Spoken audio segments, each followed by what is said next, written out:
تو عورت کی کیا چیز دیکھنے سے نکاح کی رغبت ہوتی ہے؟ چہرے کے علاوہ کوئی ایسی چیز ہے؟ تو بندہ سب سے پہلے نظر چہرے پہ ہی ڈالتا ہے۔ آپ نے کہا اگر کوئی دیکھنے کی قدرت رکھ سکتا ہے تو دیکھ لے۔ جابر رضی اللہ عنہ وارضہ فرماتے ہیں میں نے ایک جاریہ سے منگنی کرنی چاہی تو میں اس کو دیکھنے کے لیے چھپ گیا۔ کیا فرما رہے ہیں صحابی؟ دیکھنے کے لیے کیا کیا؟ چھپ گیا۔ اگر چہرے کا پردہ نہیں تھا تو چھپنے کی ضرورت کیا تھی؟ وہ تو دروازے پہ کھڑے ہو جاتے، کسی بھی کام سے باہر نکلتی تو نظر آ جاتی۔ نہیں، وہ مومنہ چہروں کو چھپایا کرتی تھی۔ جابر فرماتے ہیں میں چھپ گیا اور چھپ کر میں نے اس کو دیکھا، جس سے میں اس کے نکاح کی طرف راغب ہوا اور میں نے اس سے شادی کر لی۔ اس سے بات کیا سمجھ آئی؟ پہلی بات یہ سمجھ آئی اصل پردہ ہے۔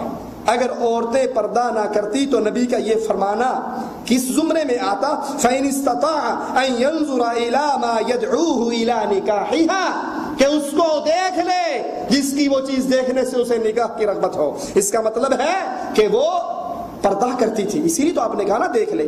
اور پھر جابر فرماتے ہیں مجھے چھپ کر دیکھنا پڑا۔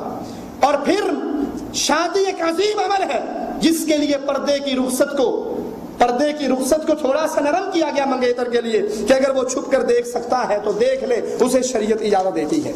صحیح بخاری اور مسلم میں ام المؤمنین حضرت عائشہ سے روایت ہے میں نے نبی صلی اللہ علیہ وسلم کو دیکھا، آپ مجھے اپنی چادر میں چھپا کر چادر سے پردہ چادر فراہم کی جس سے میں نے پردہ کیا، اور میں مسجد میں حبشیوں کو جنگی کھیل کھیلتے ہوئے دیکھ رہی تھی۔ عائشہ جسم کا لباس تو پہنا کرتی تھی نا، جسم کا لباس تو پہنا کرتی تھی، یہ نبی نے چادر کیوں فراہم کی؟ کپڑے تو پہلے بھی پہنے ہوئے، چہرہ چھپانے کے لیے کہ چھپ کر اس کھیل کو دیکھ لیں۔ اس حدیث سے بھی ثابت ہوتا ہے کہ عائشہ رضی اللہ تعالی عنہ چہرے کا پردہ کیا کرتی تھی۔ ترمذی، ابن خزیمہ، ابن حبان وغیرہ میں عبداللہ ابن مسعود سے روایت ہے نبی صلی اللہ علیہ وسلم نے فرمایا عورت کا سارا بدن ہی مقام ستر ہے۔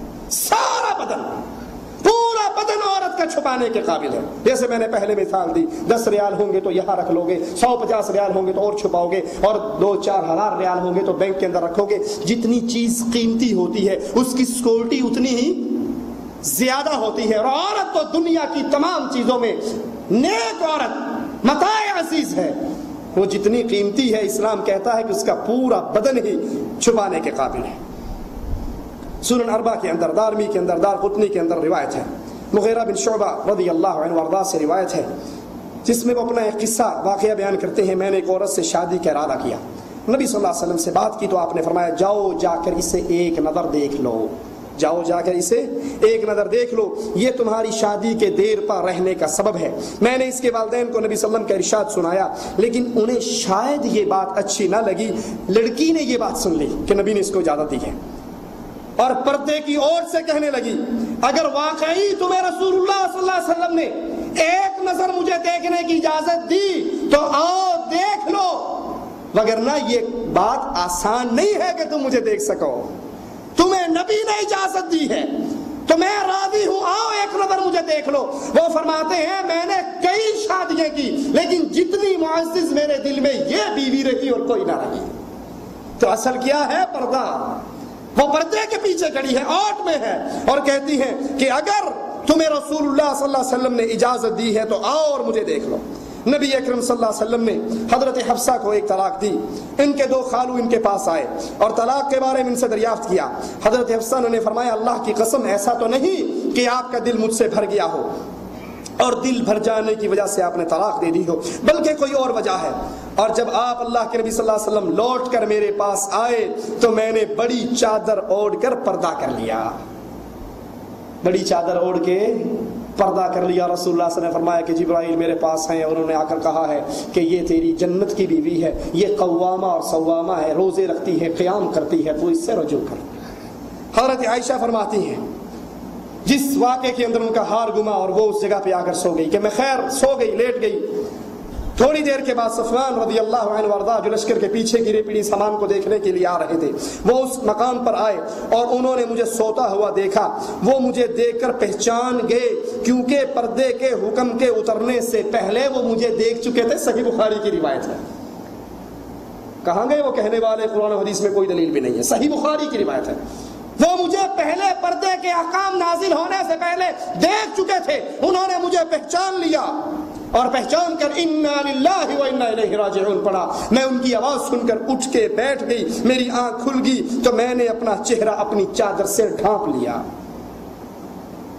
یہ رسول اللہ صلی اللہ علیہ وسلم کی مومنہ بیوییں، یہ صحابہ کی عورتیں، یہ قرآن و حدیث کے انبار۔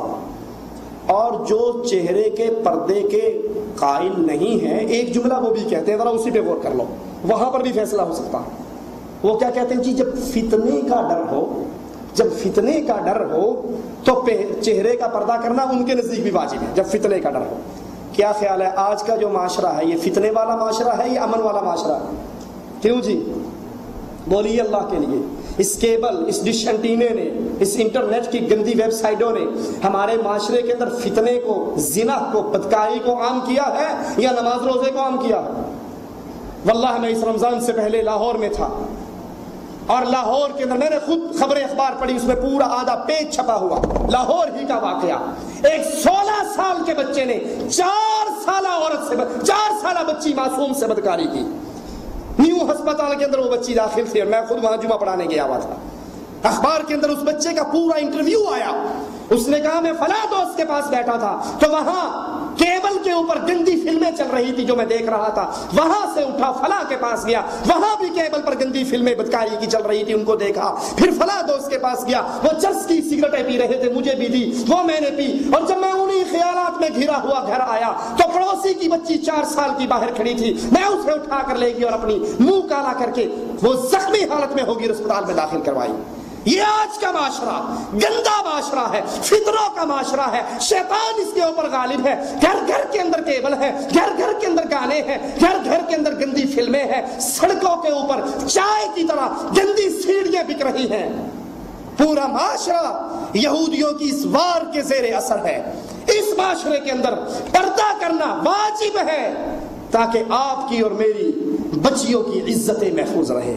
اللہ سے دعا ہے اللہ ہماری خطاؤں کو معاف فرما دے، اللہ ہماری سیاہکاریوں کو معاف فرما دے، اللہ ہمیں زندہ رکھے، اسلام پہ رکھے، ایمان پہ رکھے، اس حال میں موت دے۔ اللہ ہم سے راضی ہو، ہم اپنے اللہ سے راضی ہوں، اس حال میں اپنے پاس بلائے کہ اللہ ہمارے گناہوں کو معاف کر کے ہمارے لیے جنت کا فیصلہ کر چکا ہو۔ اقول قولی هذا واستغفر الله لي ولكم ولسائر المسلمين فاستغفروه انه هو الغفور الرحيم۔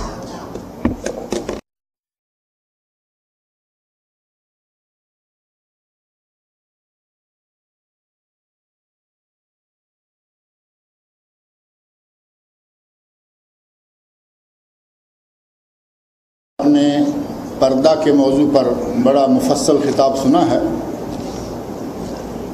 اب انہوں نے بھی دعا فرمائی ہے اور آپ سب بھی یہ دعا کریں اور آج سے یہ عزم کر لیں کہ اللہ رب العزت سے یہ توفیق مانگ لیں کہ ہمیں اپنے گھروں میں صحیح اسلامی پردہ نافذ کرنے کی وہ ہمیں توفیق عطا فرمائے۔ آج بے شمار بیماریاں، بہت سارے خاص طور پر آبرو ریزیاں وہ صرف اسی وجہ سے ہو رہی ہیں کہ ہم نے اپنے جو احکام ہیں پردے کے ان کو ترک کر رکھا۔ اللہ سے دعا کریں کہ ہمیں ہمت عطا فرمائے۔ ایک مرتبہ ایسا ضرور ہوگا کہ گھروں میں یہ کہا جائے گا کہ یہ کیسے ہو رہا ہے، کل تک جسے میں نے پالا آج میں اسے پردہ کروں، جیسا کہ مولانا نے فرمایا ہے۔ ایک مرتبہ اس قسم کے حالات سے آپ کو دوچار ہونا پڑے گا، لیکن نتائج کے اعتبار سے انشاءاللہ یہی اقدام سب سے بہتر ثابت ہوگا۔ رہا مسئلہ یہ کہ میڈیا پر اور اپنی ذاتی مجلسوں میں بعض لوگ جو یہ کہتے پھرتے ہیں کہ پردے کا حکم، چہرے کو ڈھانپنے کا حکم، یہ کسی صحیح حدیث میں، قرآن میں کہیں ثابت نہیں ہے۔ یہ انتہائی غلط فہمی ہے اور ایک غلط پروپیگنڈا ہے۔ قرآن کریم کے سورۃ الاحزاب، سورۃ النور کے علاوہ قرآن کریم کی 6 آیات، یہ نوٹ کر لیں، قرآن کریم میں 6 آیات ایسی ہیں جن کی روح سے پردہ واجب بنتا ہے۔ نبی اکرم صلی اللہ علیہ وسلم کی 1 2 4 حدیثیں نہیں، بکثرت حدیث جن میں سے کم از کم 12 حدیثیں، پوری 1 درجن وہ حدیث ہیں جن میں صراحت کے ساتھ عورت کے چہرے کا پردہ واجب بنتا ہے۔ صحابہ کرام کے 10 آثار اور ائمہ 4 اور ان کے ماننے والے اس بات کے قائل ہیں کہ عورت کو چہرے کا پردہ کرنا چاہیے۔ اب ایک آدمی اٹھ کے یہ کہہ دیتا ہے کہ عورت کے پردے کے لیے کوئی حکم نہیں ہے، ہم اس کو فوراً مان لیتے ہیں۔ قرآن کریم کی 6 آیات، نبی صلی اللہ علیہ وسلم کی کم از کم 12 حدیثیں، صحابہ کرام کے آثار، صحابیات کا اور امہات المومنین رضی اللہ عنہن کا عمل ہمارے سامنے ہے، سب کو پس پشت ڈال دیں گے، کیونکہ ہمیں ایک آدمی نے یہ بات کہی ہے کہ عورت کو چہرے کا پردہ کرنا ضروری نہیں۔ اس کا معنی یہ ہوا کہ ہمیں شیطان نے بہکا رکھا ہے، جو شیطانی سڑک پر چڑھانا چاہے ہم فوراً بھاگ نکلتے ہیں، اور جو رحمانی لائن دینا چاہے اس کے لیے ہمارے پاس بے شمار بہانے ہوتے ہیں۔ اللہ سے دعا ہے کہ وہ ہمیں اپنی بہو بیٹیوں کو پردہ کرنے کے لیے پابند کرنے کی توفیق عطا فرمائے۔ ایک اعلان دیا گیا ہے کہ کوئی صاحب یہاں تھے، ڈرائیور کے طور پر کام کرتے تھے، وہ فوت ہو گئے ہیں۔ ان کے 15 لڑکے اور لڑکیاں، 15 بیٹے اور بیٹیاں ہیں، اور ظاہر ہے کہ 16ویں ان کی بیوہ ہے۔ ان 16 افراد کی کفالت کے لیے اپیل کی گئی ہے کہ جتنا بھی ہو سکے تعاون کریں، اور ہمارے اسلم بھائی یہاں موجود ہیں ریاض الایمان والے، ان کو اور ان کے ساتھ خالد صاحب ہیں، ان دونوں کو آپ اپنا تعاون نافذ کرنے کے لیے جمہوری انتخابات میں حصہ لیا جا سکتا ہے، جیسے کہ بہت سی تنظیموں کا دعویٰ ہے، اور اسلامی حکومت میں مجلس شورا کا کون رکن بن سکتا ہے، اور کیا وہ قانون نافذ کروانے کے لیے ہیں یا قانون بنانے کے لیے۔ یہ ساری باتیں آپ نے وہ پوچھ رکھی ہیں جن کی ہمیں یہاں نہ ضرورت ہے، نہ آپ یہاں ووٹ دے رہے ہیں، نہ آپ کے ووٹ کی قیمت ہے۔ پوچھیں کہ پردے کے احکام کیا ہے، نماز کیسے پڑھنی ہے، یہ کیسے کرنا ہے۔ یہ سیاسی مسائل جہاں ان کی ضرورت پڑتی ہے، پاکستان میں، انڈیا میں آپ ہوں گے تو وہاں جا کے ان کی تفصیلات پوچھتے رہیے۔ اللہ نے قرآن کریم میں کہا ہے کہ عورتوں اپنے گھروں میں قرار سے رہو، وقرن فی بیوتکن، یہ قرآن کریم کی آیت ہے۔ اور نبی صلی اللہ علیہ وسلم نے فرمایا ہے کہ کوئی عورت اگر گھر سے باہر نکلتی ہے تو شیطان اس کے ساتھ ہوتا ہے۔ حدیث میں ساتھ ہوتا نہیں، بلکہ حدیث میں ہے کہ شیطان اس عورت کو تاڑتا ہے۔ ساتھ ہونا ہو سکتا ہے کہ شریفہ نہ چلے، نہیں، شیطان اس کو تاڑتا ہے۔ وہ کون سے کام ہیں جو عورت اکیلی یعنی اپنے محرم کے بغیر کر سکتی ہے؟ عورت سارے کام اپنے محرم کے بغیر کر سکتی ہے، گھر میں کھانا پکائے، گھر میں جھاڑو دے، بچوں کے کپڑے دھوئے، بچوں کی تربیت کرے، ان سب کاموں کے لیے اس کے ساتھ محرم کا ہونا ضروری نہیں ہے۔ یا ہے کبھی کوئی مولوی نہیں کہتا کہ کھانا پکانے کے لیے ساتھ محرم کو کھڑا کر لو، لیکن اگر عورت کو گھر سے نکلنا ہے اور 1 دن اور 1 رات کا سفر ہے، اور 1 دن 1 رات کا سفر وہ پیدل، یہ نہیں کہ جہاز میں 24 گھنٹے کا سفر، پیدل کا 1 دن 1 رات کا سفر، اور وہ کتنا بنتا ہے؟ 72 کلومیٹر، 75 کلومیٹر۔ 1 دن میں جو کوئی پیدل سفر کر سکتا ہے وہ 7500 کلومیٹر کر لیں۔ اگر کوئی عورت اتنا سفر کرنا چاہتی ہے تو اس کے ساتھ محرم ہونا چاہیے۔ یہ ہے جو محرم کے بغیر نہیں کر سکتی۔ حتیٰ کہ عمرہ پہ جانا ہو محرم کے بغیر اجازت نہیں، حج کرنا ہو محرم کے بغیر اجازت نہیں، اور اگر دربار پہ جانا ہو تو وہاں محرم کی ضرورت ہی نہیں ہوتی، وہ کسی کزن کو بھی لے کے چلی جاتی ہیں، اور کزن کا حال آپ نے مولانا سے سن لیا۔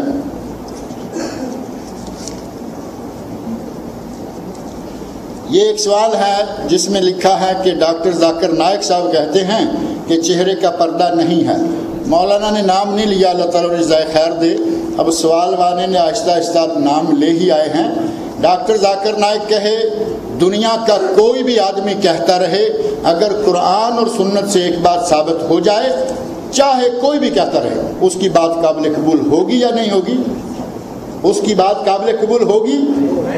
سیدھی سی بات ہے۔ ڈاکٹر ذاکر نائک ہمارے ساتھی ہیں، عالم ہیں، فاضل ہیں، لیکن دنیا میں کوئی آدمی ایسا نہیں ہے کہ جو معصوم ہو سوائے انبیاء کرام کے۔ نبی معصوم تھے، آپ کی زبان سے نکلی ہوئی کسی بات کو رد نہیں کیا جا سکتا۔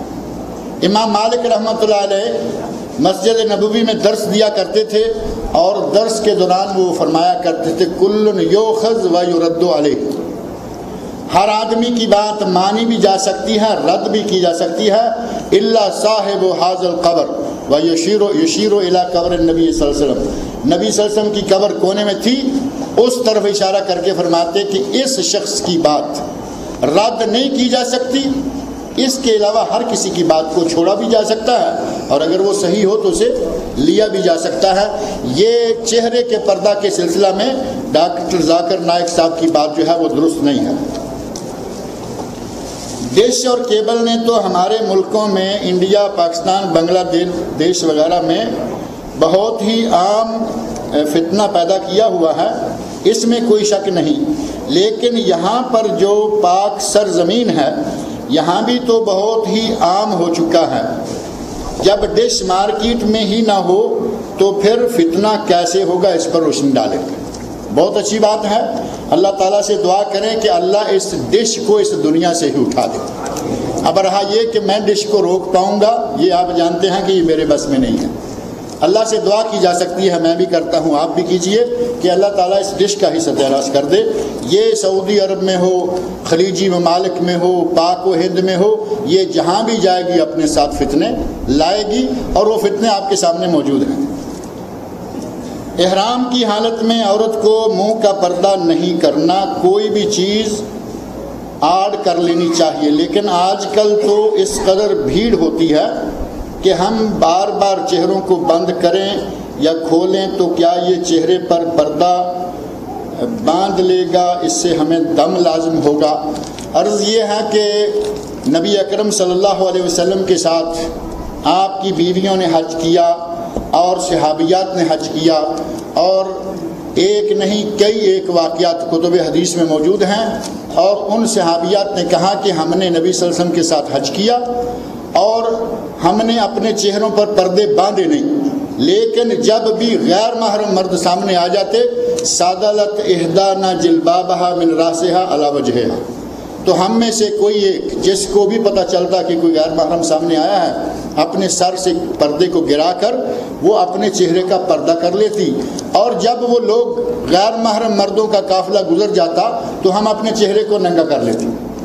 یہ تب کی بات ہے جب ایسے موقع ملتے تھے، آج ایسا چونکہ موقع ملتا ہی نہیں کہ آدمی کو منا میں، مزدلفہ میں، عرفات میں، مکہ میں، مدینہ میں، روڈ میں ہو، میدان میں ہو، کہیں خالی جگہ نہیں ملے گی، سوائے اس کے کہ آپ اپنے کمرے میں ہوں، اپنے ذاتی ٹینٹ میں ہو، یہ جو عام ٹینٹ ہے اس میں بھی نہیں، ذاتی ٹینٹ ہو جس میں میاں بیوی اور بچے ہوں، وہاں آپ اپنے چہرے کو ننگا رکھ سکیں گے۔ لیکن اس کا معنی یہ نہیں ہے کہ اب چونکہ وہ گنجائش ہی نہیں رہی تو ہم اپنے چہروں پر نقاب کو باندھ لیں۔ نقاب کو باندھنا منع ہے، جو عمل صحابیات نے اختیار کیا آج عورتیں وہ بھی اختیار کریں، اپنے چہرے پر پردے کو باندھنے کی بجائے جو سر کا کپڑا ہے اس کو لٹکا کر رکھنے۔ باندھنے سے مراد کیا ہے، اور وہ نقاب جس سے منع کیا گیا ہے وہ کیا ہے؟ وہ یہاں آپ نے عربوں میں دیکھا ہوگا، بدوی عورتیں، شہروں میں تو اب عرب عورتیں بھی وہ استعمال نہیں کرتی، بدوی عورتیں اپنے چہرے کے اوپر ایک اس طرح کا ایک نقاب ٹائپ بنی ہوئی اسپیشل چیز ہے۔ اصل میں تھوڑی سی غلط فہمی یا مس انڈرسٹینڈنگ ہمارے پاک و ہند میں اردو اور عربی کے لفظ کی وجہ سے پڑتی ہے۔ نقاب کا معنی حجاب نہیں، نقاب کا معنی پردہ نہیں، بلکہ نقاب وہ چیز ہے جو عورتیں اپنے عرب عورتیں اپنے چہرے کے اوپر اس طرح بٹھا دیتی ہیں، وہ پیچھے سے وہ باندھا ہوا ہوتا ہے، ناک کے اوپر وہ بیٹھا ہوا ہوتا ہے، یہ ہے نقاب۔ اس نقاب کو باندھنے سے نبی صلی اللہ علیہ وسلم نے منع فرمایا۔ ہم نے نقاب کو حجاب سمجھ لیا اور ہمارے مولویوں نے بھی اس بات کو عام کر دیا کہ شاید اس سے مراد یہ ہے کہ عورت نقاب نہ کرے، حجاب نہ کرے، پردہ نہ کرے۔ اس نقاب کا باندھنا یا اس طرح جو عورتیں ایک ڈاٹا ٹائپ باندھ لیتی ہیں، یہ طریقہ کار جو ہے یہ منع ہے۔ لیکن جہاں تک تعلق ہے پردہ کرنے کا، صحابیات نے پردہ کیا، وہ آج بھی کیا جا سکتا ہے۔ عورتوں کے پاس جو ہمارے پاک و ہند میں برقع مروج ہے، اگر اس کو با پردہ طریقے سے بنوایا گیا ہو تو اس میں یہاں اوپر سے گرانے کے لیے جو کپڑا ہوتا ہے اس کو عورتیں یہاں سے ایک پٹی کے ذریعے اپنی تھوڑی کے نیچے باندھتی ہیں۔ یہ پٹی چہرے پر نہ بندھے، اس کو آپ عورتیں جو ہیں وہ اپنے سر کے بالوں سے لے کر کان کے اوپر سے گزارتی ہوئی اپنی چوٹی کے نیچے لے جا کر باندھنے، آپ کا چہرہ مکمل طور پر کسی بھی چیز کے باندھنے سے خالی ہے۔ اب آپ اس پردے کو نیچے سے گرا دیں، سر سے نیچے گرا دیں، چہرے پر پردہ رہے گا اور مسلسل رہے گا، چہرے پہ کوئی چیز باندھی ہوئی بھی نہیں ہوگی اور آپ پردے میں بھی رہیں گی۔ اس طریقے سے آج کے دور میں، رش کے دور میں، عورت کو پردے کے ساتھ ہی حج اور عمرہ کرنا چاہیے۔ احرام کی حالت میں نقاب باندھنا منع ہے لیکن پردہ کرنا منع نہیں ہے، یہ غلط فہمی ذہن سے نکال لیں۔ برائے مہربانی وہ 6 آیات کون کون سی ہیں، وہ کہاں کہاں ہیں، وہ بتا دیں۔ باہر کتابیں موجود ہیں، 6 آیات، 12 حدیثیں، 7 8 آثار صحابہ پوری ڈیٹیل کے ساتھ موجود ہیں۔ 2-1 ریال جیب سے خرچ بھی کر لیا کریں۔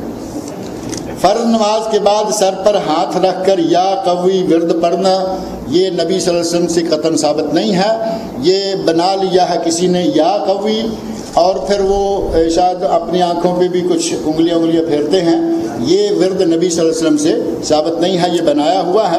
اور مسجدوں میں وہ بعض ساتھی ملتے ہیں، وہ کس طرح کر کے اسلام پھیری بیٹھے بیٹھے ذکر اذکار کرتے کرتے انہوں نے ہاتھ رکھا سر پہ اور یا قوی کہا، یہ ورد یا یہ ذکر اس انداز سے نبی اکرم صلی اللہ علیہ وسلم کی کسی حدیث میں ثابت نہیں ہے۔ عورت کی آواز کے پردے کا کیا حکم ہے؟ وہ آپ نے سن لیا ہے کہ اگر عورت اپنی آواز کو نکالے بھی تو نکالے، لیکن اس میں لوچ، اس میں لچک، اس میں حسن پیدا نہ کرے کہ 80 سال کی کھوسٹ بھی اپنے آواز کو 16 سال کی لڑکی بنا کر پیش کرے، تو وہ کیا کہہ رہی ہے؟ وہ باہر والے کو دعوت گناہ دے رہی ہے۔ وہ آپ نے تفصیل سن لی ہے۔ اب رہا یہ کہ ڈاکٹر فرحت ہاشمی کی کیسٹیں اور سی ڈیز چلائی جا رہی ہیں، تو اس سلسلہ میں پہلے بھی کئی مرتبہ بات آئی ہے کہ اگر عورت یہ نہیں کہ اپنی آواز کو اسپیشل انداز سے بنا کے چلاتی ہے، باہر سے آنے والے کا جواب دے سکتی ہے، یہ نہیں کہا مولانا نے، آپ نے ابھی تقریر سنی تفصیل کے ساتھ، یہ نہیں کہا کہ اسے یہ نہ بتاؤ کہ گھر میں کوئی ہے یا نہیں، میرا شوہر کہاں ہے، یہ کہا کہ آواز کو لوچدار بنا کر نہ بات کریں، آواز کو نرم بنا کر اسپیشل انداز سے نخرے کے ساتھ بات نہ کریں، نارمل آواز سے جواب دیں، اور نارمل آواز سے ہی اگر کسی کو بات بتائی جائے تو بتا سکتی ہیں۔ پردے کی حالت میں محدثات اور بڑے بڑے اہل علم خواتین پہلے گزری ہیں، ان سے پڑھنے والے، استفادہ کرنے والے مرد تھے، لیکن پردے میں رہ کر اگر کوئی کسی کو فائدہ پہنچا سکتا ہے علمی تو کوئی حرج نہیں ہے۔ پاکستان سے ایک سوال ہے، پتہ نہیں یہ کس طرح آیا ہے، آن لائن ابھی لوگ سن رہے ہیں پاکستان میں۔ ہاں، کچھ لوگ جو ہیں وہ آن لائن کہہ رہے ہیں کہ پاکستان میں بھی درس سن رہے ہیں۔ لکھا ہے کہ کیا عورتیں بس میں تھوڑا سفر بغیر محرم کے کر سکتی ہیں یا نہیں؟ پہلی بات یہ ہے کہ آج کا جو موجودہ دور ہے اس میں آپ سمجھ سکتے ہیں کہ اکیلی عورت اگر نکل جائے بس میں، بس سے نکل کر بس سٹاپ جس میں جا کے کہیں آگے والے بس سٹاپ پر اترے گی، کیا یہ توقع کی جا سکتی ہے کہ وہ سیدھی اپنے میزبانوں کے گھر ہی چلی جائے گی؟ وہاں سے رکشے میں بیٹھ کر جائے گی، رکشے والا اسے کہاں لے کے جائے گا؟ وہ نکل تو سکتی ہے لیکن اس قدر فتنہ موجود ہے کہ اسے اپنے ساتھ محرم لے کر نکلنا چاہیے، کیونکہ ایک دن یا ایک دن سے کم کے سفر میں زیادہ سے زیادہ تھوڑا سا سفر نکلنے کی اگر اجازت لیں تو آج کا دور، آج کا معاشرہ اس قدر فتنوں سے بھرا ہوا ہے، اچکے اور اچک لے جانے والے، عورتوں کو، لڑکیوں کو بازار بھرے ہوئے ہیں۔ عورت کو چاہیے کہ جب بھی نکلے سیکورٹی کے لیے اپنے ساتھ اپنا شوہر، اپنا بھائی، اپنا بیٹا، کوئی نہ کوئی آدمی لے لے۔ دوسرا سوال لکھا ہے کہ کیا میں اپنے والدین کی طرف سے عمرہ کر سکتا ہوں اگر وہ زندہ ہوں یا انتقال کر گئے ہوں؟ تو اس سلسلہ میں عرض یہ ہے کہ حج بدل کے بارے میں نبی صلی اللہ علیہ وسلم کی ایک دو نہیں کئی احادیث موجود ہیں۔ کسی نے ماں کی طرف سے، کسی نے بہن کی طرف سے، کسی نے والد کی طرف سے، کسی کی طرف سے حج کرنے کی 4 شکلیں ہو سکتی ہیں۔ مرد مرد کی طرف سے کرے، عورت عورت کی طرف سے کرے۔ شک ہو سکتا ہے کہ شاید مرد عورت کی طرف سے کرے تو چونکہ ان کے احکام الگ الگ ہیں، ہوگا یا نہیں ہوگا۔ صحیح احادیث میں یہ بات موجود ہے کہ مرد عورت کی طرف سے اور عورت مرد کی طرف سے بھی حج بدل کر سکتے ہیں، لیکن یہ جتنی بھی احادیث ہیں ان میں حج بدل کا ذکر ہے۔ حج بدل میں عمرہ بھی شامل ہے، اگر آپ قران کرتے ہیں تو بھی عمرہ شامل ہے، تمتع کرتے ہیں تو بھی عمرہ شامل ہے، اس عمرے کی بھی اجازت ہے، لیکن اکیلا عمرہ کسی دوسرے کی طرف سے کرنے کے لیے جانا، اس کا کسی صحیح حدیث میں ثبوت میری نظر سے نہیں گزرا۔ اب رہا مسئلہ یہ کہ ہمارے علماء کہتے ہیں کہ جس طرح حج ہو جاتا ہے اسی طرح ہی عمرہ بھی ہو جاتا ہے۔ اب جس طرح یہ ہو جاتا ہے اس طرح وہ ہو جاتا ہے، اگر یہ بات تھوڑی لمبی کھینچیں گے تو پھر ہر طرح کچھ نہ کچھ ہو جاتا ہے۔ اگر یہ بات صحیح ہوتی، نبی صلی اللہ علیہ وسلم کے صحابہ نے پوچھی ہوتی، ہمارے سامنے آ گئی ہوتی۔ حج بدل کا ثبوت موجود ہے، عمرہ بدل کا کوئی ثبوت نہیں ہے۔ رہا مسئلہ کہ علماء کہتے ہیں ہو جاتا ہے، آپ بھی کریں، اللہ کرے کہ اللہ اس کو قبول کر لے۔ شیخ نے بیان کیا ہے کہ چادر کو ایک بالشت، پھر نبی صلی اللہ علیہ وسلم نے حکم دیا کہ ایک ہاتھ تو زمین سے ایک ہاتھ، برائے مہربانی وضاحت کی۔ چادر لمبی رکھنے سے مراد یہ ہے کہ آپ اپنے اوپر جو چادر لے رہی ہیں جس سے آپ نے پردہ کرنا ہے وہ سارے جسم کو ڈھانپے ہوئے ہو، اور ایک بالش تک وہ زمین تک، زمین سے بھی نیچے، آپ کے پاؤں سے بھی نیچے تک گئی ہوئی۔ آپ جب چلیں اگر تھوڑی سی نیچے ہوگی تو چلنے کی شکل میں پاؤں ننگا ہو جائے گا، اور اگر ایک ہاتھ تک وہ نیچے رگڑ رہی ہوگی تو چلتے ہوئے پاؤں ننگا نہیں ہونے پائے گا۔ عورتوں کو اپنا چہرہ ہی نہیں، ہاتھ ہی نہیں، بلکہ اپنے پاؤں جو ہیں ان کو بھی ڈھانپ کے رکھنا چاہیے تاکہ چلتے ہوئے وہ ننگے نہ ہونے پائے۔ اور اس سے بھی زیادہ احتیاط کی ایک شکل یہ ہے کہ پاؤں پر جرابیں وغیرہ ہوں، خاص طور پہ جو گاڑیوں میں عورتیں سفر کرتی ہیں، آپ یہ دیکھ سکتے ہیں، محسوس کر سکتے ہیں کہ کبھی کبھی اچانک ایسا ہوتا ہے عورت گاڑی میں بیٹھنے لگی، وہ بڑی باپردہ تھی، بڑا برقع اور بڑا اچھا اس کا لباس تھا، گاڑی میں بیٹھے وقت اس کی پنڈلی تک ساری ننگی ہو جاتی ہے۔ ایک پاؤں اندر رکھا، ساتھ ہی کپڑا اوپر اٹھ گیا، پنڈلی تک یہ ٹانگ جو ہے باہر والی وہ ننگی ہو گئی۔ ایسی شکل میں آج کے ماحول میں چونکہ ہمارے گاڑیاں ہیں الحمدللہ، اللہ کی نعمت ہے، ان کو استعمال کرنے کے لیے آپ کو پردے کا ایک اضافی سا اہتمام بھی کرنا چاہیے۔ شیطانی وسوسوں سے کیسے بچا جا سکتا ہے؟ شیطانی وسوسوں سے بچنے کے لیے بکثرت قرآن کریم پڑھیں، لا حول ولا قوت الا باللہ بکثرت پڑھیں، اعوذ باللہ من الشیطان الرجیم بکثرت پڑھیں، اور اپنے آپ کو اللہ سے اس شیطان کے شر سے محفوظ رکھنے کی دعائیں بھی کرتے رہیں۔ رسول اللہ صلی اللہ علیہ وسلم کے زمانے میں حج و عمرہ کرتے وقت حالت طواف میں جب غیر محرم سامنے آ جاتے تھے تو چادر کو چہرے پر لٹکا لیتے، مگر آج کے دور میں تو ہر وقت غیر محرم، وہ سوال پہلے بھی گزر چکا ہے کہ آج کے دور میں عورت کو کس طرح پردہ کرنا چاہیے، وہ اپنے سر سے چادر کو لٹکا کر رکھے۔ اگر کوئی عورت کسی دفتر یا مدرسہ میں کام کرتی ہے اور چہرے کو، تو کیا وہ چہرے کو کھلا رکھ سکتی ہے؟ اب بازار میں جائے تو چہرے کو کھلا نہیں رکھ سکتی، مسجد میں جائے تو چہرے کو کھلا نہیں رکھ سکتی، دفتر میں جائے تو کیا چہرے کو کھلا رکھ سکتی ہے؟ جہاں پہلے ہی بھیڑیے بیٹھے ہوئے ہر طرف، وہاں جا کے چہرے کو کھلا رکھے گی تو کیا معنی ہوا؟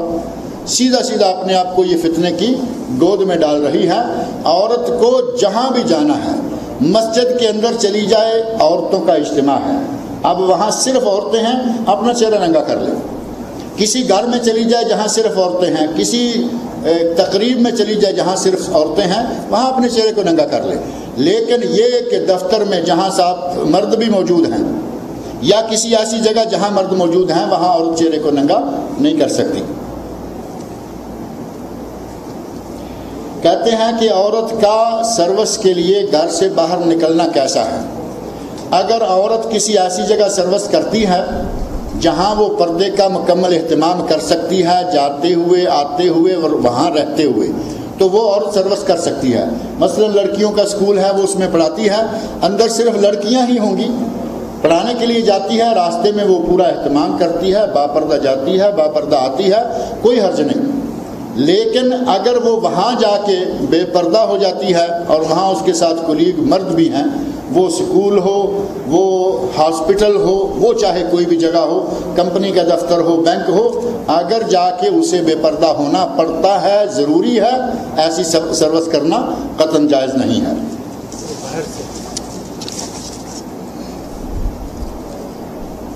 کچھ لوگ پاکستان میں یہ کہتے ہیں، یہ جو پاکستان سے سوال آیا ہے، کہ عذاب قبر کچھ نہیں اور یہ ایک گروہ کی شکل اختیار کر چکے ہیں۔ بہت سارے لوگ گروہوں کی شکل میں آ رہے ہیں، قادیانی بھی گروہ کی شکل میں آ گئے، انہوں نے کہا کہ ختم نبوت کچھ نہیں، نبی اب بھی آ سکتا ہے۔ اسی طرح گروہ در گروہ بے شمار فتنے موجود ہیں، اور انہی میں سے اگر یہ لوگ بھی ہیں تو ظاہر ہے کہ گروہ موجود ہے۔ عذاب قبر کا اللہ رب العزت نے قرآن کریم میں ذکر فرمایا ہے، وَمِن وَرَائِهِمْ بَرْزَخٌ، اس زندگی کے بعد برزخ کی زندگی ہے، اور حشر سے پہلے، قیامت سے پہلے وہ دور جو ہے وہ موجود ہے۔ قرآن نے برزخ کو بیان کیا، اللہ نے، اللہ کے رسول صلی اللہ علیہ وسلم نے برزخ کو بیان کیا۔ اب اگر کہیں کوئی آدمی اٹھ کے اور اس کے ساتھ 4-6 اور دیوانے بھی مل جائیں گے تو قرآن کی ذکر کی ہوئی حقیقتوں کو اور نبی اکرم صلی اللہ علیہ وسلم کے بیان کیے ہوئے معاملات کو ہم جھٹلا تو نہیں سکتے۔ اللہ نے بیان کیا، رسول اللہ صلی اللہ علیہ وسلم نے بیان کیا، اور ان چیزوں کو برقرار رکھا کہ قبر میں، قبر کی زندگی ہے، قبر میں عذاب ہوگا، قبر برزخ کا پورا جو ہے اس کی بہت ساری تفصیلات کتب حدیث میں موجود ہیں۔ ان کو انکار کرنے کی کوئی وجہ نہیں ہے، سوائے اس کے کہ اگر کوئی کہہ دے کہ بابر بعیش کوش عالم دوبارہ نیست، کہ بابر جو کچھ ہو سکتا ہے اسی دنیا میں کر لو، دوبارہ تو زندگی ملنے والی نہیں، وہ بھی مسلمان تھے یہ کہنے والے، اور اس قسم کے گروہوں پہ جائیں گے تو پھر ہمارے ساتھ ہاتھ میں کچھ بھی نہیں بچے گا۔ جو قرآن کریم اور حدیث رسول صلی اللہ علیہ وسلم سے ثابت ہے اس کو اختیار کرتے جائیں اور ان گروہوں کی باتوں کو چھوڑیں۔ خامد کے کہنے پر اگر بیوی پردہ نہ کرے تو کیا وہ اسے طلاق دے دے؟ خامد نے بیوی سے کہا کہ پردہ کرو اور وہ پردہ نہیں کرتی تو ایسی عورت کو رکھنے والے کے بارے میں حدیث میں کیا ہے وہ آپ سن لیں، اور اس کے بعد آپ طلاق دینا چاہیں تو آپ کی مرضی، نہ دینا چاہیں تو آپ کی مرضی۔ نبی اکرم صلی اللہ علیہ وسلم نے ارشاد فرمایا کہ وہ لوگ جن کو قیامت کے دن اللہ نظر کرم سے نہیں دیکھے گا، ان میں سے 5، 7، 6، 10 مختلف لوگ ذکر کیے، ان میں سے ایک دیوس ہے۔ اور دیوس کون ہے؟ جو اپنی بیوی میں کوئی غیر اسلامی فعل دیکھے، کوئی منکر دیکھے اور اس کو برقرار رہنے دے۔ اگر بیوی کو کہا کہ پردہ کرو اور وہ اس کو نہیں مانتی، وہ کہتی ہے کہ میں نہیں کروں گی، یہ آدمی اگر اس کے ساتھ ہی مسلسل چلتا رہے گا تو یہ دیوس ہے۔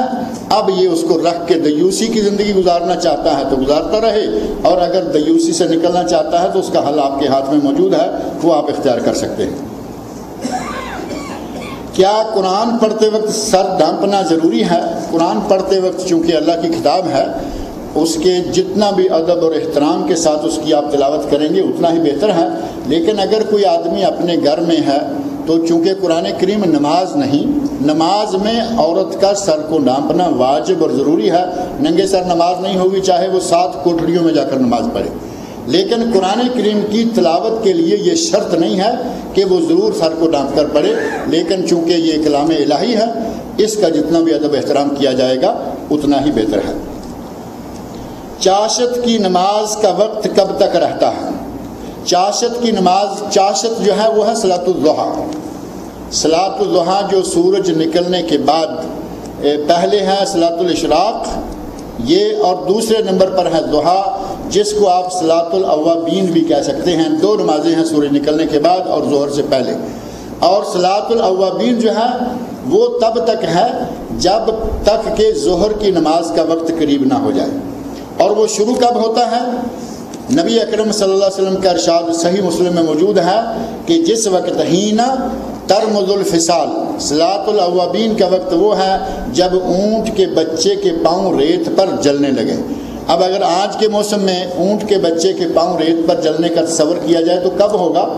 9-10 بجے کے بعد، اس سے پہلے کے وقت میں ریت جو ہے وہ ٹھنڈی ہوتی ہے۔ تو ایسی شکل میں صلاۃ الاوابین جو ہے وہ صلاۃ الاشراق کے بعد ہے، اور اس کا وقت ظہر کی نماز کے قریب تک رہے گا۔ عورتوں کو پیروں کے موزے پہن کر نماز پڑھنا ضروری ہے یا نہیں؟ پیروں کے موزے پہننا نماز کے لیے ضروری نہیں ہے، موضع نماز کے لباس میں شرط نہیں، بشرطے کہ جو کپڑا اوپر پہنا ہوا ہے وہ اس کے پاؤں کا پردہ کر دے، کم از کم پاؤں کا اوپر کا حصہ جو ہے وہ نماز میں چھپا ہوا ہونا چاہیے۔ لیکن یہ شرط نہیں ہے کہ جراب پہن کر وہ نماز پڑھے۔ جراب پہننے کا مشورہ جو میں نے دیا ہے وہ آپ نے سمجھ لیا ہوگا کہ اگر گاڑی میں سفر کرنا ہے، بازار میں یا کسی ایسی جگہ پر اترنا ہے اور کپڑا کوئی ایسا لباس پہننا ہوا ہے کہ گاڑی میں پاؤں رکھتے ہوئے جو نیچے والا پاؤں ہے اس کے ننگے ہونے کا خطرہ ہے، ایسی شکل میں جراب پہن لے تاکہ اس کی پنڈلی یا پاؤں ننگا نہ ہونا پائے۔ جو خامد اپنی بیوی کو پردے سے روکے اس کے بارے میں کیا ہے؟ وہ بہت بڑا دیوس ہے، وہ بہت بڑا دیوس ہے، اس کے بارے میں اور کیا حکم ہو سکتا ہے؟ کیا عورت اکیلی بازار جا کر گھر کا سودا سامان لا سکتی ہے اگر اس کا شوہر نہیں، اگر اس کا باپ نہیں، اگر اس کا بھائی نہیں، اس کا بیٹا نہیں، محرم کوئی موجود نہیں ہے؟ تو ایسی صورت میں عورت کو بازار سے با پردہ با حشمت ہو کر نکلنے کی اجازت دی گئی ہے، حتیٰ کہ اس عورت کو بھی اجازت دی گئی جس کا شوہر فوت ہو جائے، وہ عدت کے دن گزار رہی ہو، وہ عورت بھی عدت کے دنوں میں مجبوری کی حالت میں جا سکتی ہے۔ لیکن اگر شوہر دفتر گیا اور بیوی بازار گئی، اس کو پتہ ہی نہیں کہ وہ کہاں پھر رہی ہے، کہاں گھوم رہی ہے، ایسی شکل میں عورت کا بازار میں اکیلے جانا جائز نہیں ہے۔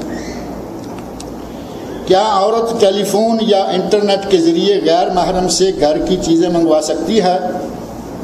کیا غیر محرم گھر پر محرم کی غیر موجودگی میں چیزیں گھر پر لا کر دے سکتا ہے؟ اگر تو معاملہ ہے صرف چیزیں گھر پر پہنچانے کا اور ٹیلی فون کے ذریعے سامان منگوانے کا تو اس میں کوئی حرج نہیں ہے۔ غیر محرم آئے، دروازے پہ آ کے سامان رکھے، بیل دے اور کہے کہ سامان میں چھوڑ کے جا رہا ہوں، اگر تو بات ہے اتنی تو کوئی حرج نہیں۔ لیکن اگر آپ وہ سامان کچن میں بھی اتارے گا، بازی کے ساتھ مل کر وہ کھانا تیار کر کے بھی جائے گا، بلکہ کھانا کھا کر بھی جائے گا، تو یہ بے غیرتی کی انتہا۔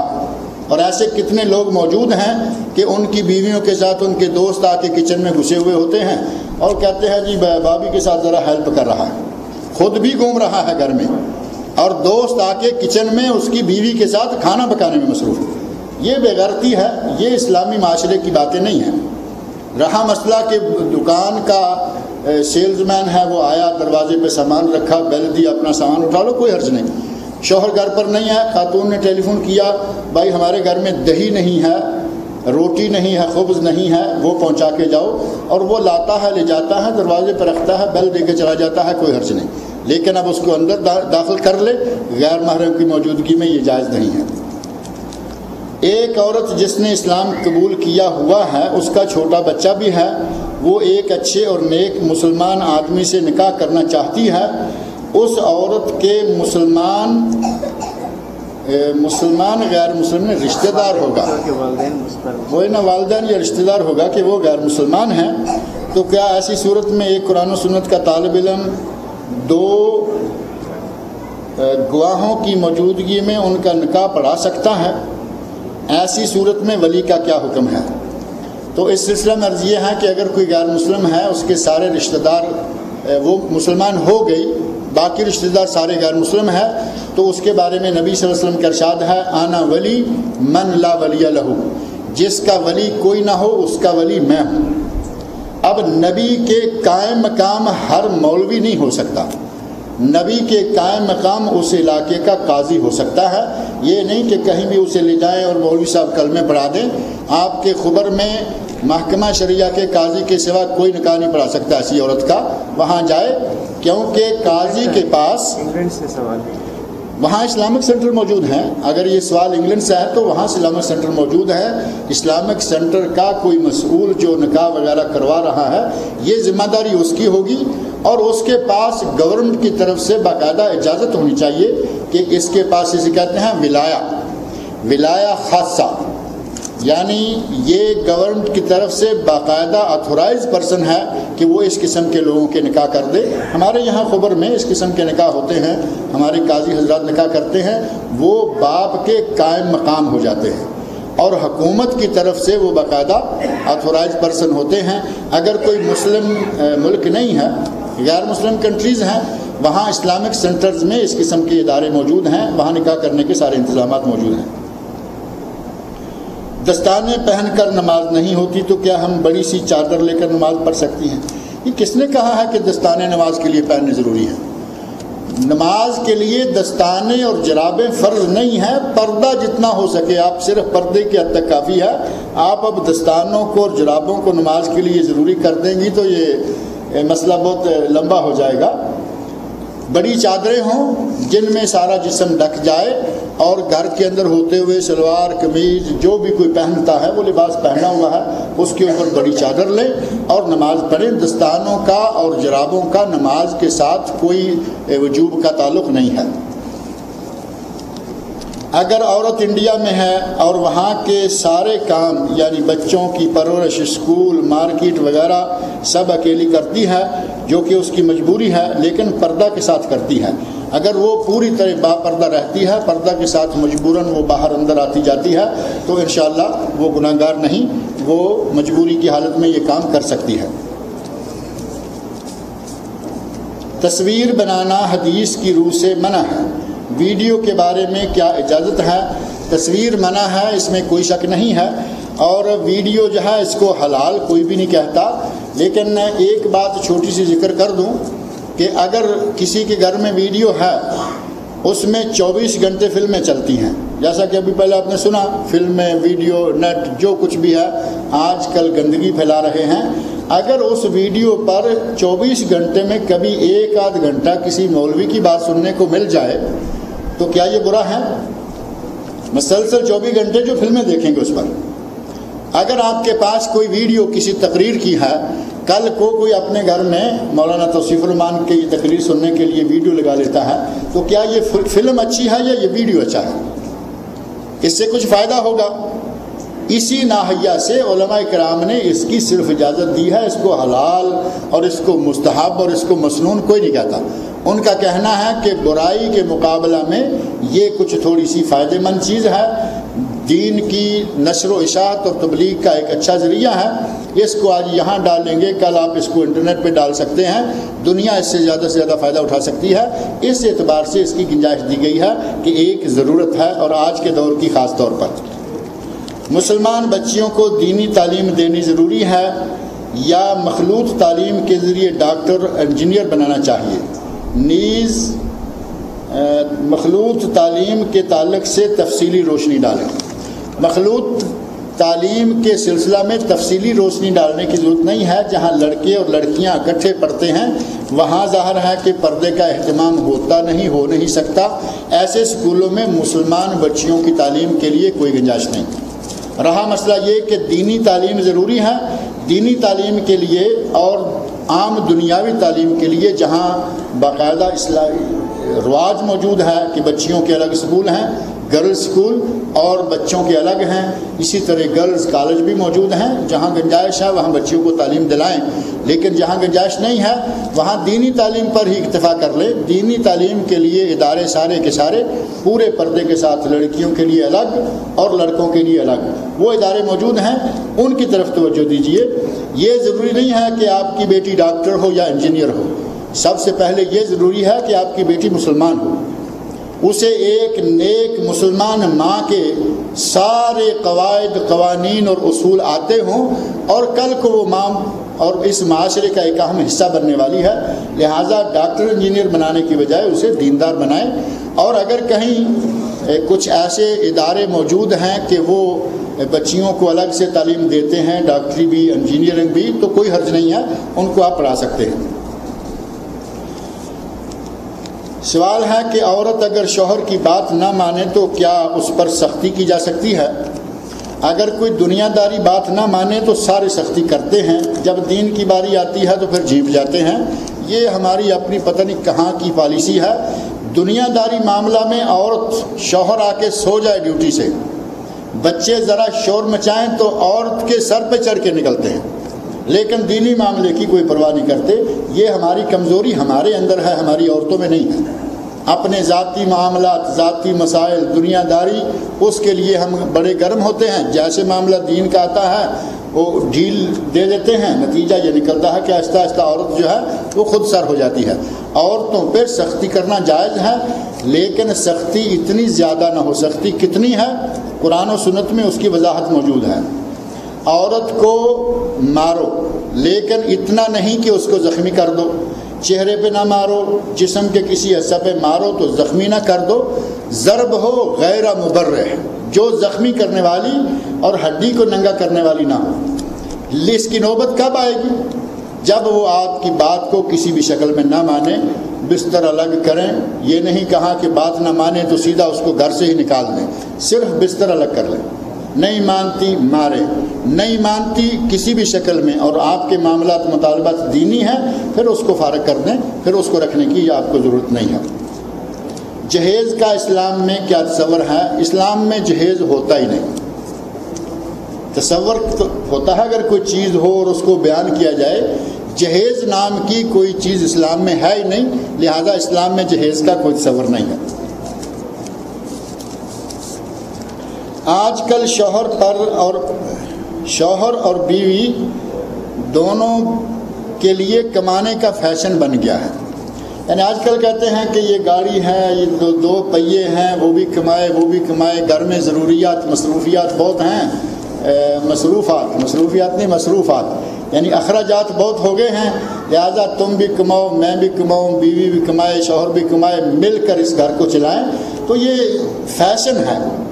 ہم نے اخراجات خود بڑھائے اور بیوی کو کام کرنے کی توجہ دلائی, وہ باہر نکل گئی.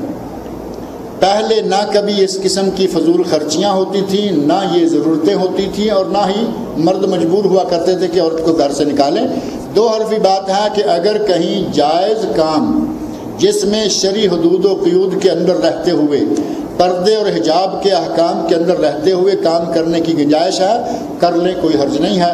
لیکن اگر غیرت اور حیا کو بیچ کر پیسہ گھر میں لانا ہے, ننگی ہو کر پیسہ کمانا ہے, ایسی نہ شوہر کو اجازت ہے اور نہ ایسی کسی اور بیوی کو اجازت ہے. وہ کون سے شرعی عذر ہیں جو عورت کو کمانے کی اجازت دیتے ہیں؟ شرعی عذر یہی ہے کہ اگر کوئی عورت ہے, بیوہ ہو گئی, دوسرا شوہر کوئی اس کو لے نہیں رہا, کوئی شوہر مل نہیں رہا, بچے چھوٹے ہیں, اب ظاہر ہے کہ یہ مجبور ہو گئی, اس کو بچے پالنے ہیں, یہ کوئی نہ کوئی کام کر لے, کوئی حرج نہیں. ہٹا کٹا شوہر بے شمار پیسہ کمانے والا اور اس کا گھر میں جی گھٹتا ہے, کہتی ہے کہ میں 12 گھنٹے تمہارے بعد اکیلی پڑی رہتی ہوں, یہ کوئی مجبوری نہیں, یہ کوئی ضرورت نہیں ہے, یہ آوارگی ہوتی ہے. عورت کے لیے بار بار حج یا عمرہ کرنے کی اجازت ہے یا نہیں؟ اور وہ جب کہ اپنے محرم کے ساتھ ہو, کوئی حرج نہیں ہے. اگر محرم ساتھ ہے تو بار بار حج اور عمرہ کر سکتی ہے, لیکن حج اگر 5 سال کے بعد ایک مرتبہ کرے تو یہ زیادہ بہتر ہے. اور بار بار حج پر جو خرچہ کیا جاتا ہے وہ خرچہ غریبوں میں, مسکینوں میں, طوفانوں اور زلزلوں کے متاثرین میں بھیجا جائے, اور حج کو 5 سال کے بعد ایک مرتبہ کر لیا جائے. 5 سال میں ایک مرتبہ حج کی باقاعدہ یہاں کی گورنمنٹ نے مور بھی بنائی ہوئی ہے, اس پہ عمل کریں تو قانون پر بھی عمل ہو جائے گا. اور ویسے بھی ایک حدیث میں موجود ہے کہ میں نے اپنے بندے کو تندرستی دی, مال میں وسعت اور معیشت میں وسعت عطا کی, اس پر 5 سال گزر جاتے ہیں پھر بھی یہ میرے پاس نہیں آتا, یہ شخص میری رحمتوں سے محروم ہے. اس حدیث میں بھی 5 سال کے بعد کم از کم ایک مرتبہ حج کر لینے کی, نفلی حج کر لینے کی اجازت جو ہے وہ موجود ہے. البتہ حج مستحب ہے, بار بار کریں تو کوئی حرج نہیں, لیکن بہتر یہ ہے کہ 5 سال میں ایک مرتبہ حج کریں اور 4 سال کے حج کا خرچہ غریبوں اور مسکینوں میں بانٹتے رہیں. ایک گھر میں 2 فیملیاں رہتی ہیں, تنگی ہے, دوسرے گھر کے لیے ایسی حالت میں پردہ کیسے کیا جائے؟ یہ پتہ نہیں, تنگی مالی تنگی کی مجبوری کے تحت وہ ایک گھر میں 2 فیملیاں رہ رہی ہیں. اگر کہیں پردے کے ساتھ ایک گھر میں 2 فیملیاں رہتی ہیں, 2 حمام ہیں, 2 کچن ہیں اور 2 کمرے ہیں مثال کے طور پر, تیسرا جو سٹنگ روم ہے مہمانوں کی آمد رفت کے لیے وہ دونوں کا مشترکہ ہے, کوئی حرج نہیں ہے. اگر اپنا اپنا بیڈ روم ہے, اپنا اپنا کچن ہے, اپنا اپنا کمرہ ہے, مین گیٹ ایک ہے, یعنی دروازہ ایک ہے, فلیٹ ایک ہے, تو باقاعدہ پردے کے ساتھ رہنے کی شکل میں کوئی حرج نہیں ہے. لیکن کچھ فیملیاں ایسی بھی یہاں رہ رہی ہیں کہ کوئی پردہ نہیں, شوہر کس کا گھر میں ہے کس کا نہیں ہے, اور کچن میں کون ہے کون نہیں ہے, حمام, وہ ایک فلیٹ ہے اور اس میں 2 فیملیاں بالکل اس طرح رہ رہی ہیں جیسا کہ ایک فیملی ہے. یہ طریقہ کار مسلمانوں میں جائز نہیں ہے. کوئی مرد یا عورت کسی دوسری عورت پر بدکاری کا الزام لگائے، الزام ثابت نہ کر سکے تو کیا حکم ہے؟ اس کے لیے شریعت میں باقاعدہ تہمت کی سزا ہے۔ اگر کوئی کسی پر الزام لگائے اور وہ اس الزام کو ثابت نہ کر سکے تو پھر اس کو شریعت نے باقاعدہ کوڑے لگانے کی سزا مقرر کی ہے۔ اور غیر مسلم حکومت اگر حکومت غیر مسلم ہے یا اگر ہم غیر مسلم حکومت میں رہ رہے ہیں، اگر غیر مسلم حکومت میں رہ رہے ہیں اور کسی نے اس علاقے میں کسی پر الزام لگا دیا تو ہمارے انڈیا میں غیر مسلم حکومت ہے، وہاں باقاعدہ اسلامی شرعی عدالتیں بھی موجود ہیں۔ بہار میں شرعی عدالت ہے، حیدرآباد میں شرعی عدالت ہے، وہاں باقاعدہ قاضی بھی ہیں۔ اور انگلینڈ غیر مسلم ہے، انگلینڈ میں اسلامک کونسل موجود ہے، اسی طرح دیگر علاقوں میں بھی ہوگی۔ جہاں اس قسم کا کوئی ادارہ ہو اس ادارے تک یہ بات پہنچائی جائے تاکہ وہ وہاں کے مناسب حال جو بھی تعزیر جو بھی سزا ہوگی اس کو وہ نافذ کرے۔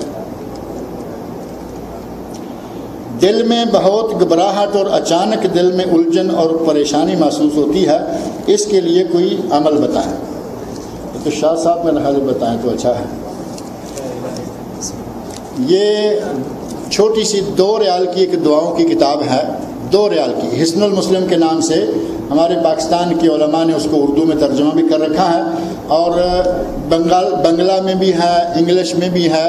وہ چھوٹی سی کتاب ہے، اس کو اپنے پاکٹ میں جیب میں رکھا کریں، اس میں چھوٹی چھوٹی بہت ساری دعائیں ہیں، ان میں یہ ساری دعائیں آ جائیں گی پریشانی کے وقت۔ وہ پریشانی مالی ہے، اچانک گھبراہٹ آتی ہے، اولاد چاہیے، مال چاہیے، قرض دور کرنا ہے، اس قسم کی صرف 2 ریال کی، میرا خیال ہے باہر ہے بھی، میں نے کسی کے ہاتھ میں دیکھی ہے جو اندر لے کر آیا تھا شروع میں، وہ شاید باہر کتاب موجود بھی ہوگی۔ یہ پرچی آ گئی ہے کہ وقت ختم ہو گیا ہے۔ اللہ تعالیٰ مجھے اور آپ سب لوگوں کو نیک عمل کی توفیق عطا فرمائے۔